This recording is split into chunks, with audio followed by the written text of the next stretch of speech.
bem, pessoal? Como é que vocês estão? Ui!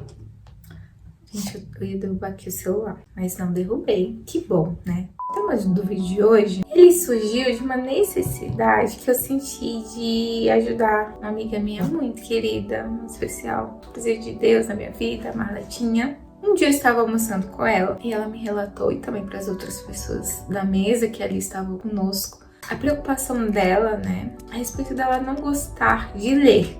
E isso também é um fato que me preocupa, né? Já que precisamos ler para fortalecer a nossa mente. Alguns meses se passaram e num belo domingo, né, me veio à mente esse relato dela e eu voltei a perguntar como é que isso estava, e isso estava estagnado. Pois bem, obrigada, Marlete, você me ajudou a produzir esse vídeo. A partir da sua preocupação se tornou a minha, e também é um vídeo que eu quero passar adiante aqui nesse canal. E eu quero que vocês mesmos prestem atenção no relato da Marlete sobre a dificuldade que ela possui de tentar ler um livro.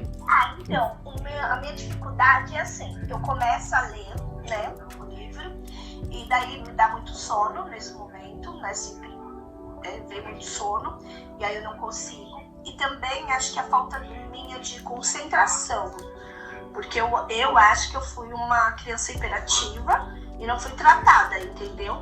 Então, na minha opinião, eu acho que é isso. E mesmo que eu tenha interesse, né, no título do livro e tal, eu já tentei várias vezes, aí eu consigo chegar até a metade só do livro. É um começo, né?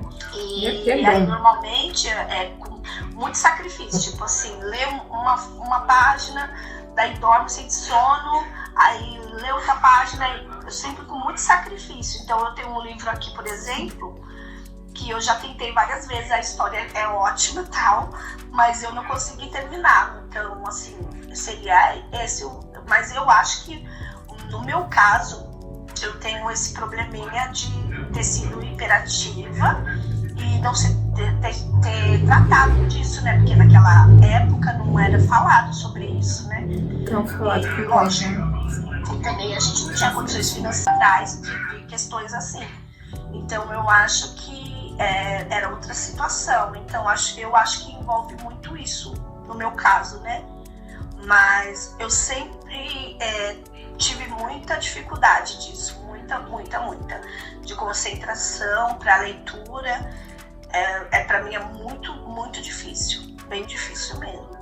Bom, queridos, depois de ouvir a Marlete, vamos discutir sobre algumas coisas que ela cita nesse áudio. Salvo, claro, as questões, né, de hiperatividade que ela deve resolver com os profissionais responsáveis por isso. Quando a Marlete me falou isso, eu senti a dor de muita gente, porque também já foi a minha dor. Hoje em dia, né, eu não tenho muita questão de escolha, porque eu preciso ler para trabalhar melhor, para saber de algo relevante na minha área. Muitas vezes, né, eu tenho que ter muita concentração, muito esforço cognitivo para terminar uma leitura difícil, porém, hoje eu me encontro mais habituada a isso. E quando eu falo que eu sinto a dor de muita gente, eu entendo que pode não ser preguiça, não é preguiça, não é falta de interesse, e não é porque a pessoa não nasceu para ler. E na verdade, o que a Marletinha me descreveu são conjuntos de bloqueios muito comuns. A primeira coisa que ela cita no vídeo é o sono. E a minha mãe também uma vez já falou pra mim que sente muito sono ao começar a ler. E eu acho que o sono na leitura não é sinal de preguiça. E pode ser um sinal de sobrecarga cognitiva. Quando a mente já está cheia, ela, por exemplo, no caso da Marlete, eu sei que ela trabalha recebendo muitos e-mails, mandando e-mails, muitas notificações de chat, muitas mensagens no WhatsApp, tanto que eu sei que eu posso falar a hora que eu quiser com ela, que no máximo que ela vai demorar é 5 minutos. Então, nesse caso, saindo um pouco do exemplo da Marlete, nesse caso, quando uma pessoa já tem um dia assim, como o meu também, já tem um dia assim, cheio de notificação, cheio de sobrecarga cognitiva, cheio de interrupções constantes, essa pessoa dificilmente vai saber ir devagar. A cada notificação que você recebe, isso vai te acelerando. E quando isso te acelera, isso corta uma coisa que você estava fazendo para você parar, ver outra notificação e outra e outra e outra e outra. E a leitura, ela vai na contramão disso tudo. A leitura exige desaceleração. Então, quando o cérebro, digamos assim, tenta mudar de marcha, ele meio que interpreta isso como hora de desligar. Mas você não quer desligar. Você quer agora recompor suas energias para ter a máxima de concentração e terminar aquela leitura. E por isso talvez que você sente muito sono, mesmo quando você quer muito ler. E falta de concentração não é um defeito. Gente, é muito treino. Se você por anos consumiu conteúdo muito rápido, como vídeos no YouTube, TikTok, Instagram, vídeos de 30 segundos, esses são os piores. O seu cérebro se acostumou a estímulos constantes. E quando você abre um livro, não tem corte, não tem música, não tem luz piscando. E o cérebro estranha. Como é que ele não ia estranhar também, né? E por isso que pode ser tão difícil.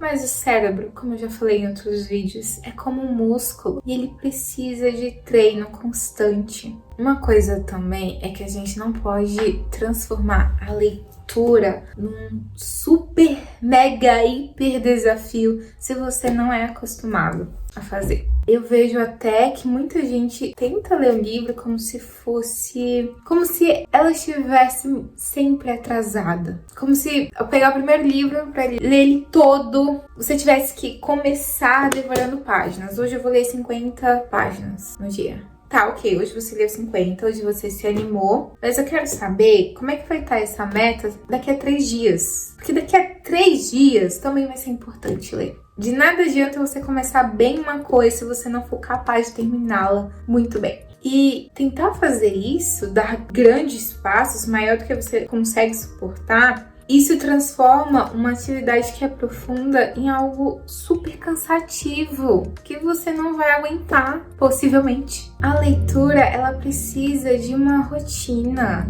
um começo gentil. Se você se viu na história da Marletinha, deixa eu te dar alguns passos. E olha, gente, não é para virar um leitor perfeito, mas para voltar a gostar do que você tá lendo. Primeiro passo, comece com 5 minutos. Comece com uma mini meta muito simples de você alcançar. Uma meta que você diga assim, nossa, se eu não cumprir isso daqui, vai ser muito ridículo. Se eu tivesse muita dificuldade de ler, eu começaria com a meta de ler uma lauda. Hoje eu vou ler o título do livro. Eu juro a você, se eu tivesse essa dificuldade de não conseguir ler nada, de não conseguir passar 5 minutos sentado numa cadeira, eu começaria lendo uma lauda. Uma lauda por dia, tá bom? Se você acha que consegue muito mais, vá em frente. Mas sempre tendo em meta. É o que você vai conseguir cumprir durante esse tempo. Passo 2. Reserve um lugar para você sempre ler. Porque o lugar, ele cria o contexto. E é muito mais fácil você dizer ao seu corpo, agora é a minha hora de ler. Você se dirige a esse lugar e começa a sua leitura. Passo 3. No caso, se você é uma pessoa que sente muito sono ao ler, lê em voz alta. Comece a ler em voz alta. Não precisa você gritar a plenos pulmões. Mas ler em voz alta, numa altura que seus ouvidos consigam escutar o que você está falando. Isso cria um maior senso de concentração. E se você lê um parágrafo não entendeu, repete, volta para o começo, lê ele de novo, lê em voz alta, até que você também consiga compreender a respeito do que você está lendo. 4º passo, pare na parte boa. É exatamente isso, querido. Você está lendo a história, aí você vê que é o ápice da história, aquela parte que você queria que chegasse. Pare imediatamente, porque a sua mente vai querer voltar no dia seguinte. Não é assim que fazem com as novelas? Os melhores capítulos sempre terminam na melhor parte. É uma forma de convite para o espectador voltar no dia seguinte, continuar assistindo aquela história. Se convide a voltar no outro dia. E voltando à loja da Marletinha, a Marletinha é simplesmente uma pessoa assim maravilhosa. Ela é uma amiga muito, muito, muito querida, uma pessoa genial, muito amada por muita gente. Me doeu um pouco, porque tanto ela como tantas outras pessoas, né, tá deixando de ler porque acha que isso não são pra elas. Mas querido, ler é pra você, tá? Ai, mas eu não nasci pra isso. Não, é mentira. Você nasceu sim. É pra você ler. É pra você estudar? Sim. Isso cabe em você. Leitura não é um talento, é uma relação. Como sendo uma relação, ela pode ser construída com carinho, treino e sim, um pouco de técnica. E lembre-se, é um passo de cada vez. É uma mini meta. Você tem que voltar no outro dia. Queridas, foi esse vídeo de hoje. Um grande beijo, um abraço e até a próxima.